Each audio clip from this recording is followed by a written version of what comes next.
بالله من الشيطان الرجيم بسم الله الرحمن الرحيم كنتم خير أمة أخرجت للناس تأمرون بالمعروف وتنهون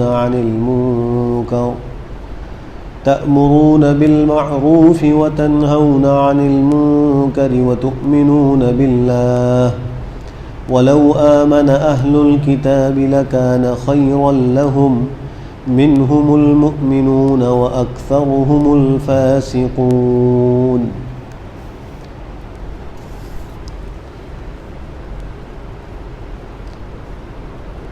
گزشتہ درس کے آغاز میں یہ بات ذکر کی گئی تھی کہ اوس اور خزرج کے جو دو قبائل مدینہ منورہ میں آباد تھے، جب یہودیوں کی سازش کی وجہ سے وہ آپس میں ایک دوسرے سے لڑنے کے لیے کھڑے ہوئے، تو اس وقت بعض لوگ جو اس لڑائی میں شریک نہیں تھے انہوں نے دوسروں کو منع نہیں کیا، روکا نہیں۔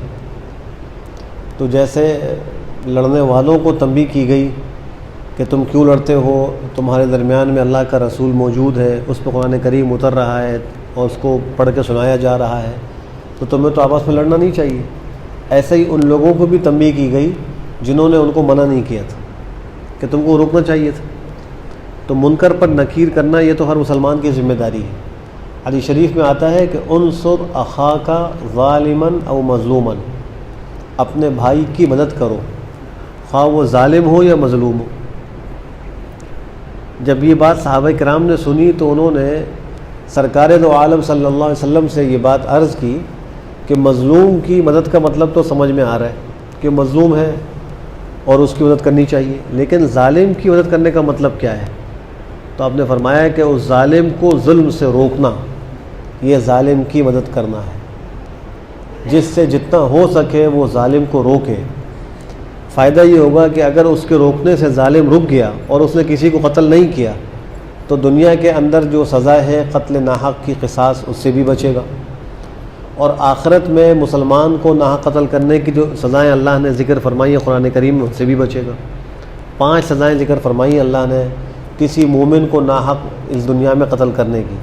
وَمَن يَقْتُلْ مُؤْمِنًا مُتَعَمِّدًا فَجَزَاؤُهُ جَهَنَّمُ خَالِدًا فِيهَا وَغَضِبَ اللَّهُ عَلَيْهِ وَلَعَنَهُ وَأَعَدَّ لَهُ عَذَابًا عَظِيمًا۔ یہ 5 سزائیں ہیں۔ ایک تو وہ جہنم میں داخل ہوگا، پھر اس میں ہمیشہ ہمیشہ رہے گا، اس پہ اللہ کا غضب نازل ہوگا، اس پہ اللہ کی لعنت ہوگی، اور اس کے لیے بہت بڑا عذاب اللہ نے تیار کر رکھا ہے۔ تو اگر کوئی کسی ظالم کو ظلم سے روک رہا ہے تو یہ اس کی مدد کر رہا ہے کہ اس کو دنیاوی سزا قصاص سے بھی بچا رہا ہے اور اخروی سزاؤں سے بھی اس کو بچا رہا ہے۔ اس لیے فرمایا کہ ظالم ہو اس کی بھی مدد کرو، مظلوم ہے تو اس کی بھی مدد کرو۔ تو ظالم کی مدد کا معنی یہی ہے کہ اس کو اس کے ظلم سے روکا جائے۔ ایک اور روایت میں آتا ہے کہ ایک دفعہ آپ علیہ السلام تشریف لے جا رہے تھے، ایک قبر پر آپ کا گزر ہوا تو آپ کھڑے ہو گئے، کافی دیر کھڑے رہے۔ اس کے بعد صحابہ کرام نے آپ سے عرض کیا کہ آپ یہاں زیادہ دیر کیوں کھڑے رہے؟ تو آپ نے فرمایا میں اس لیے رکا رہا کہ اس قبر والے کو عذاب ہو رہا تھا، اور عذاب کی وجہ یہ تھی کہ یہ آدمی زندگی میں ایک مظلوم کے پاس سے گزرا اور یہ اس کی مدد کر سکتا تھا لیکن اس نے اس کی مدد نہیں کی اور بغیر مدد کیے چلا گیا، آج وہ قبر کے عذاب میں مبتلا ہے۔ تو اگر کوئی مظلوم ہے اور دوسرا شخص اس کی مدد کر سکتا ہے اور پھر نہ کرے تو اس پر بھی وعید ہے۔ تو اسی طریقے سے آدمی کسی کو منکر میں دیکھ رہا ہے، نافرمانی میں دیکھ رہا ہے اور اس کو روکنے کی طاقت ہے، خواہ وہ ہاتھ سے ہو، خواہ زبان سے ہو، اور خواہ دل کے اندر برا سمجھنے سے ہو، اور پھر وہ اس کو نہیں روکتا، تو یہ ایک مظلوم کی مدد نہیں کر رہا، یہ ایک نافرمان کی مدد نہیں کر رہا۔ کل قیامت میں اس کا بھی جواب دینا ہوگا۔ اس آیت میں اس امت کو تمام اہل مذاہب میں سب سے بہتر امت ہونے کا اعزاز بخشا جا رہا ہے۔ فرمایا کہ کنتم خیر امہ، تم بہترین امت ہو، اخرجت للناس، لوگوں کی نفع رسانی کے لیے ظاہر کیے گئے ہو۔ اس امت کو اللہ نے آخری زمانے میں اسی مبعوث کیا ہے کہ یہ لوگوں کو فائدہ پہنچائیں گے، نفع دیں گے۔ اب اس نفع کی صورتیں کیا ہیں وہ آگے ذکر کی گئی۔ تأمرون بالمعروف، تم حکم دیتے ہو اچھائی کا، وتنہون عن المنکر، اور تم روکتے ہو منکر سے، منع کرتے ہو نافرمانیوں سے، منکر سے، وَتُؤْمِنُونَ بِاللَّهِ اور تم ایمان لاتے ہو اللہ پر ایمان بھی رکھتے ہو۔ وَلَوْ آمَنَ أَهْلُ الْكِتَابِ اگر ایمان لے آتے اہل کتاب یہود و نصارہ، لَكَانَ خَيْرًا لَهُمْ تو یہ ان کے لیے بہت بہتر ہوتا، مِنْهُمُ الْمُؤْمِنُونَ ان میں سے بعض مومن ہیں یعنی بعض ایمان لانے والے ہیں، وَأَكْثَرُهُمُ الْفَاسِقُونَ ان میں سے اکثر حکم عدولی کرنے والے ہیں، فاسق ہیں۔ اکثر ایمان لے کر نہیں ہے، بعض لائیں، حضرت عبداللہ ابن سلام ہیں، ان کے رفقا ہیں، ایسے ہی شاہ حبشہ نجاشی جو ہے وہ اسلام لائے، حضرت سلمان فارسی یہ بھی جو ہے وہ مختلف مذاہب سے ہوتے ہوتے بالآخر اسلام میں داخل ہوئے، اور ایسے ہی عدی ابن حاتم طائی کے صاحبزادے ہیں جو مشہور سخی گزرا ہے، یہ پہلے عیسائی تھے، اللہ نے ان کو توفیق بخشی اسلام لے آئے۔ اس طرح کچھ حضرات اسلام لائے ہیں، لیکن اکثریت اہل کتاب کی ایسی ہے کہ جو اسلام لے کر نہیں آئے۔ اس آیت سے اور قرآن کریم کی دیگر کچھ اور آیات سے اس امت کے بہترین ہونے کی کچھ وجوہات معلوم ہوتی ہیں۔ اگر وہ وجوہات اس امت میں ہوں تو یہ بہترین امت ہے، اور وہ نہ ہو تو پھر یہ بہترین امت نہیں ہوگی۔ سورہ بقرہ میں اللہ نے فرمایا کہ وَكَذَلِكَ جَعَلْنَاكُمْ أُمَّةً وَسَطًا ہم نے تم کو ایک معتدل اعتدال والی امت بنایا ہے۔ معلوم یہ ہوا کہ اس امت کے بہترین ہونے کا ایک وصف اعتدال ہے، عقائد کے اندر بھی، اعمال کے اندر بھی، اخلاق کے اندر بھی، معاملات میں بھی، ہر چیز میں اس امت کا جو وصف خاص ہے وہ ہے اعتدال، اور یہی اس کے بہترین امت ہونے کی ایک وجہ بھی ہے۔ اس آیت میں بھی 3 باتیں ذکر فرمائی۔ نمبر 1 اچھائیوں کا حکم دیتے ہو، نمبر 2 برائیوں سے منع کرتے ہو، نمبر 3 اللہ پر ایمان بھی رکھتے ہو۔ اس امت کو بڑی تاکید کے ساتھ امر بالمعروف و نہی عن المنکر کا حکم دیا گیا ہے۔ پچھلی امتوں کے اندر بھی یہ حکم تھا، لیکن جتنے اہتمام اور شیوع کے ساتھ اس امت کو یہ حکم دیا گیا ہے، اتنا اہتمام گزشتہ امتوں کو اس حکم کے اندر نہیں تھا۔ یہی وجہ ہے گزشتہ امتوں کے اندر منکر پر نکیر ہاتھ سے کرنے کی اجازت نہیں تھی، لیکن اس امت کو یہ کہا گیا کہ اگر تم ہاتھ سے کسی منکر کو روک سکتے ہو تو اس کو روکو۔ گویا طاقت کے زور سے بھی نفاذ اسلام وہ کیا جا سکتا ہے۔ حکومت کی ذمہ داری ہے کہ وہ اپنی اس ریاستی طاقت کو استعمال کر کے اللہ کے احکام کو نافذ کریں اور قوانین اسلام پر عمل درآمد کریں۔ پچھلی امتوں کو یہ حکم نہیں تھا، وہ طاقت کے زور پر اللہ کے احکام کی تنفیذ نہیں کر سکتے تھے، وہ زبان سے کر سکتے تھے اور دل سے کر سکتے تھے، لیکن اس امت کو خاص طور پر ہاتھ سے بھی کرنے کا حکم دیا گیا ہے، اس لیے یہ اس کے بہتر ہونے کی ایک وجہ ہے۔ اور تیسری بات فرمائی کہ تم اللہ پر ایمان بھی رکھتے ہو۔ تو اگر یہ 3 باتیں، یہ دیگر اوصاف جو دیگر آیات سے معلوم ہو رہے ہیں، امت میں نہ ہو تو پھر وہ بہترین امت تو نہیں ہوگی۔ تو ان اوصاف کو زندہ کرنے کی ضرورت ہے۔ لَن يَضُرُّوكُمْ إِلَّا أَذًى وَإِن يُقَاتِلُوكُمْ يُوَلُّوكُمُ الْأَدْبَارَ ثُمَّ لَا يُنصَرُونَ یہ اہل کتاب یہود و نصارہ ہرگز تم کو نقصان نہیں پہنچا سکیں گے مگر کچھ تھوڑی سی اذیت، یعنی زبان سے برا بھلا کہنا۔ یہ تمہیں زیادہ نقصان نہیں پہنچا سکتے، بس زبان سے باتیں کریں گے، کچھ برا بھلا کہیں گے۔ وَإِن يُقَاتِلُوكُمْ لیکن اگر وہ تم سے قتال کرنے کے لیے آئیں اور کہیں نوبت آ جائے قتال کی، لڑائی کی، يُوَلُّوكُمُ الْأَدْبَارَ تو وہ تم کو پیٹ دے کر بھاگ کھڑے ہوں گے، پیٹ موڑ کر وہ بھاگ جائیں گے، تم سے مقابلہ نہیں کریں گے۔ ثم لا ينصرون پھر ان کی مدد بھی نہیں کی جائے گی۔ لیکن یہ اس وقت ہے کہ جب یہ امت واقعی خیر امت بنی ہوئی ہو اور جو اوصاف ابھی ذکر ہوئے ان پر یہ عمل درآمد کرتی ہو، اور یہ پیش گوئی صحابہ کرام کے زمانے میں پوری ہوئی، اس لیے کہ صحابہ کرام جو ہے وہ ان اوصاف پر پورے تھے۔ ان کی موجودگی میں یہود و نصارہ ذلیل و خوار بھی ہوئے، ان میں سے بعضوں کو قتل کیا گیا، بعضوں کو قیدی بنایا گیا، غلام باندیا ان کو بنایا گیا، بعضوں کے اوپر جزیہ اور ٹیکس لگایا گیا، کچھ کو جلا وطن کیے گئے، سارے کام ہوئے۔ اور جب بھی صحابہ کے سامنے یہ لوگ کھڑے ہوئے تو مقابلہ نہیں کر سکے، ان کو پیٹھ پھیر کر بھاگنا پڑا۔ لیکن وجہ یہ تھی کہ صحابہ کرام ان اوصاف پر پورے اترتے تھے۔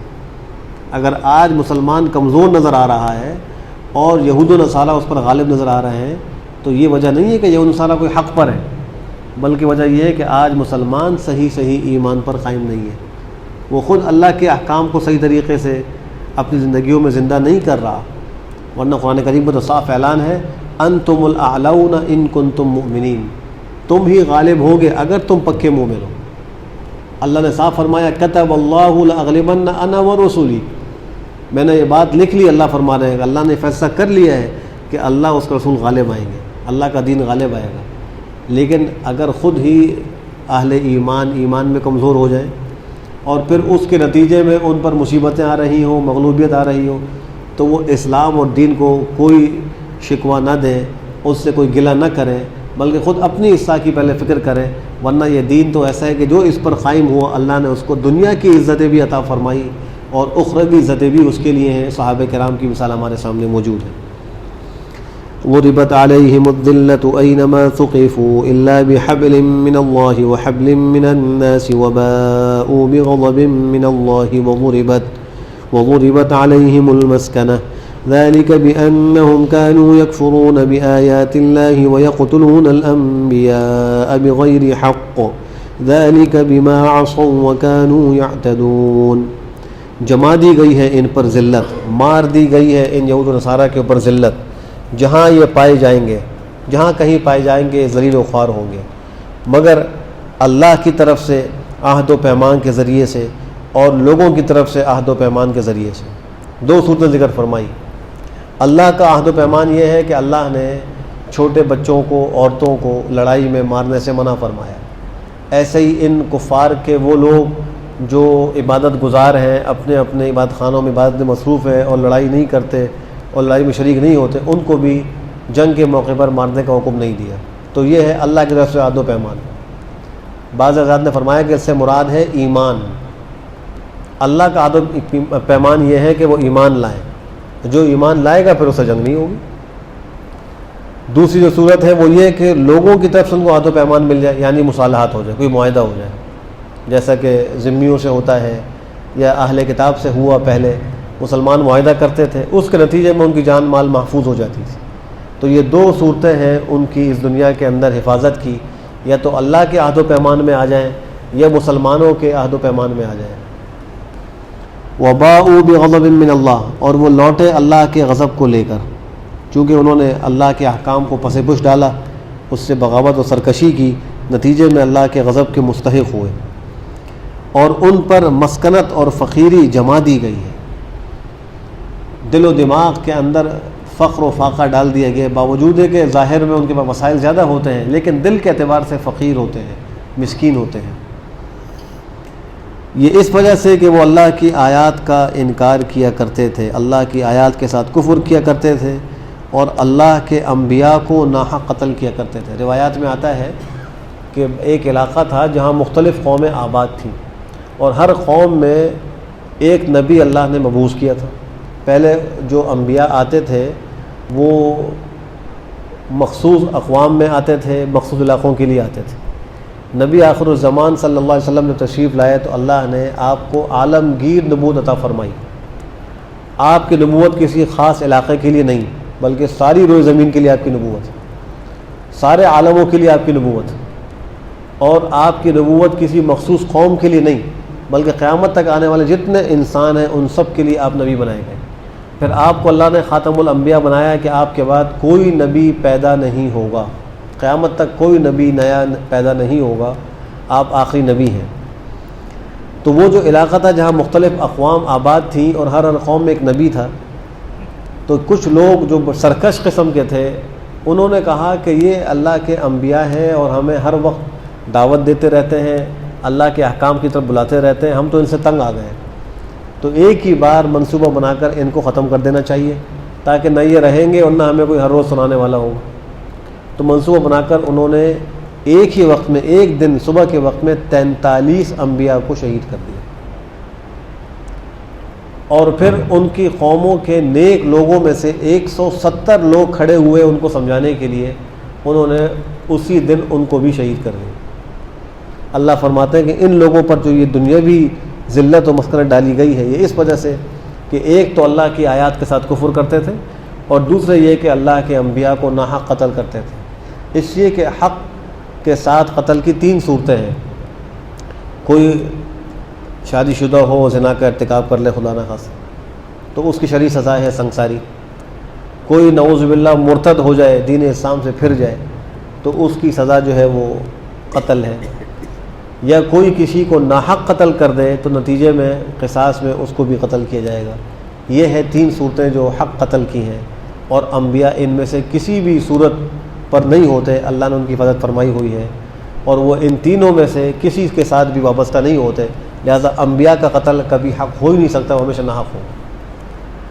ایک حدیث میں آپ نے فرمایا کہ قیامت کے دن جو سب سے زیادہ سخت عذاب ہوگا وہ ایک تو ان لوگوں کو ہوگا جو تصویر کشی کرنے والے ہوں، مصور ہوں، تصویر ساز ہوں، جاندار کی تصویریں بناتے ہوں۔ دوسرے وہ جن کو کسی نبی نے قتل کیا ہوگا، جو کسی پیغمبر کے ہاتھ سے قتل ہو گئے، ان کو بھی بہت سخت عذاب ہوگا۔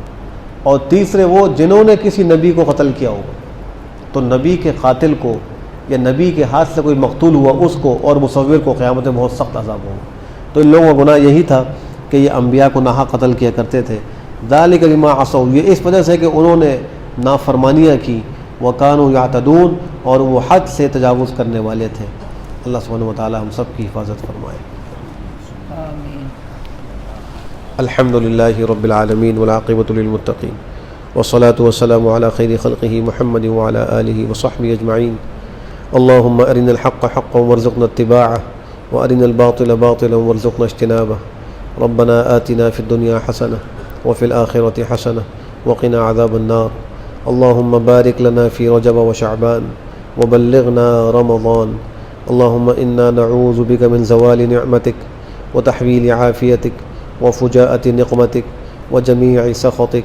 اللہم لا تہلکنا فجاءہ ولا تأخذنا بغتہ ولا تغفلنا عن حق ولا وصیہ۔ اللہم احسن عاقبتنا فی الامور کلها وأجرنا من خزي الدنيا وعذاب الآخرة۔ ربنا تقبل منا إنك أنت السميع العليم وتب علينا إنك أنت التواب الرحيم، وصلى الله تعالى على خير خلقه محمد وعلى آله وصحبه أجمعين برحمتك يا أرحم الراحمين۔